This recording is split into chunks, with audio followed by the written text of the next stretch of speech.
Hi అండి. Cooker తీసుకొని ఒక 4 కట్టలు తోటకూర అయితే సన్నగా తరుక్కొని వేసుకున్నాను. ఒక 5 టమాటాలు, ఎల్లిగడ్డ, ఆనియను, పసుపు, కారము, పచ్చిమిర్చిలు ఒక 4 వేసుకున్నాను. చాలా టేస్ట్గా ఉంటుందండి. ఒకసారి ట్రై చేయండి.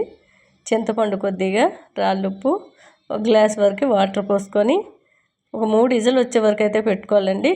స్టవ్ మీద పోపుకండి ఆయిల్ వేసుకొని మెంతులు, వాము, జీలకర్ర, ఎల్లుల్లి రెబ్బలు, ఒక ఎండుమిర్చి వేసుకున్నాను.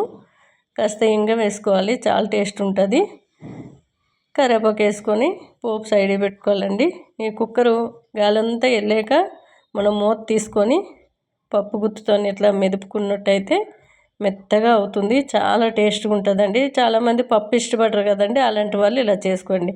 దీంట్లో అయితే అసలు పప్పు నేను వేయలేదు కాబట్టి టేస్ట్ అయితే చాలా బాగుందండి. ఒకసారి ట్రై చేయండి. బాయ్ అండి.